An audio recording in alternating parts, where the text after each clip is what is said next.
संपूर्ण पवित्रता पर अव्यक्तवाणी कंटिन्यू करते हैं। बाप दादा की फॉरेन ग्रुप से बातचीत है इस पर। फॉरेन ग्रुप तो बहुत जाने वाला है, एक जाना अनेकों को लाना है, एक एक स्टार अपनी दुनिया बनाएंगे। ये चैतन्य सितारों की दुनिया है, इसलिए ये चैतन्य सितारों की दुनिया है, इसलिए साइंस वाले आपके यादगार सितारों में दुनिया ढूंढ रहे हैं। अभी उन्हों को भी अपनी दुनिया में ले जाओ तो मेहनत से बच जाएं। उन्हों को अनुभव कराओ कि सितारों की दुनिया कौन सी है, जो आज भारत के बच्चों के साथ साथ विदेशियों की भी विशेष ज्ञान के पिकनिक की खातिरी आकर कर रहे हैं। जो जाने वाला होता है उनको पिकनिक दे देते हैं ना। बाप दादा भी पार्टी दे रहे हैं, ये ज्ञान की पार्टी है।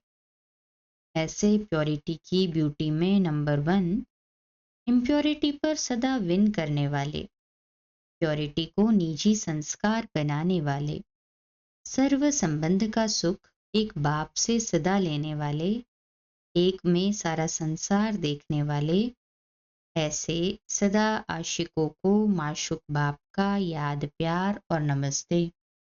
हम रूहानी बच्चों की भी रूहानी बाप दादा को प्यार और नमस्ते। महायज्ञ में सभी ने बहुत अच्छी मेहनत की है, तो मेहनत का फल मिल ही जाता है। आवाज बुलंद करने में खर्चा तो करना ही पड़ता है। कोई नई इन्वेंशन निकलने में खर्चा लगता है, लेकिन उसकी सफलता पीछे भी फल देती रहती है। कहाँ नाम बाला होता, कहाँ आवाज निकलता, कहाँ ब्राह्मण परिवार में वृद्धि होती। महायज्ञ के कारण गवर्नमेंट द्वारा जो सहयोग प्राप्त हुआ है वह भी हमेशा के लिए उनके रिकॉर्ड में आ गया ना। जैसे रेलवे कनेक्शन का हुआ, ये भी रिकॉर्ड में आ गया। ऐसे गुप्त कई कार्य होते हैं। प्रेसिडेंट तक भी आवाज तो गया कि इतने सेवा केंद्रों से इतनी लगन से आए हैं। ये भी प्रत्यक्ष फल है। जिन्होंने जो सेवा की, बाप दादा रिजल्ट से संतुष्ट है, इसलिए मेहनत की, मुबारक हो। फिर सेवाधारी भाई बहनों से मुलाकात है। हर एक अपने को कोटों में कोई, कोई में कोई ऐसी श्रेष्ठ आत्मा समझते हो। सेवा की लॉटरी मिलना ये भी एक भाग्य की लकीर है। ये सेवा सेवा नहीं है, लेकिन प्रत्यक्ष मेवा है। एक होता है ताजा फ्रूट, एक होता है सूखा फ्रूट। ये कौन सा फल है? ये प्रत्यक्ष भाग्य का फल है। अभी अभी करो, अभी अभी खाओ, भविष्य में जमा होता ही है। लेकिन भविष्य से भी पहले प्रत्यक्ष फल होता है। वायुमंडल के सहयोग की छत्र छाया कितना सहज श्रेष्ठ बनाती है। साथ साथ पुरानी दुनिया के आवाज और नजर से दूर हो जाते हो। नौकरी के बजाय यज्ञ सेवा घर की सेवा हो जाती है। नौकरी की टोकरी भी तो उतर जाती है ना। सेवा का ताज धारण हो जाता है। नौकरी की टोकरी तो मजबूरी से उठा रहे हो, दिल से नहीं।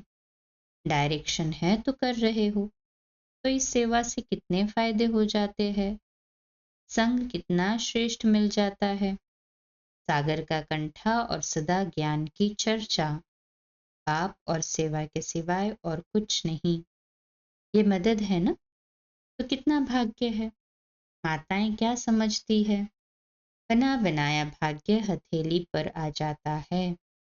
जैसे कृष्ण के चित्र में स्वर्ग हथेली पर है, तो संगम पर भाग्य का गोला हाथ में है। इतने भाग्यवान हो। ये सेवा अभी साधारण बात लगती, लेकिन ये धारण साधारण नहीं है। ये वंडरफुल लकीर है। जितना समय ये लॉटरी मिलती है, इसी लॉटरी को अविनाशी बना सकते हो। ऐसे अभ्यासी बन जाओ कि कहाँ भी रहते हो, यहाँ जैसे स्थिति बना सको। कहाँ भी रहते, यहाँ के जैसे स्थिति बना सको, अर्थात मधुबन के जैसी। यहाँ सहज योगी को अनुभूति होती है ना। मेहनत समाप्त हो जाती है। यही सहज योग का अनुभव परंपरा चलाते रहो। संगम युग में परंपरा। मधुबन में ये अनुभव छोड़ के नहीं जाना, लेकिन साथ ले जाना। ऐसे कई कहते हैं मधुबन से नीचे उतरे तो मोटर भी नीचे उतर गया। तो मीटर भी नीचे उतर गया, अर्थात कि नशा कम हो गया। ऐसे नहीं करना। किसी अभ्यास का लाभ लो। सेवा करते हुए भी सहज योगी की स्थिति पर अटेंशन रखो। ऐसे नहीं सिर्फ कर्मणा सेवा में बिजी हो जाओ। कर्मणा के साथ साथ मनसा स्थिति भी सदा श्रेष्ठ रहे, तब सेवा का फायदा हो। शक्तियां भी अच्छी स्नेही है, अथक है। बाहों में दर्द तो नहीं पड़ता। बाप दादा स्नेह से पांव और बाहें दबा रहे हैं। स्नेह ही पांव दबाना है। अच्छा, मधुबन की सेवा का बीज डाला, अर्थात सदा के लिए श्रेष्ठ कर्मों का फल बोया। अच्छा, ओम शांति।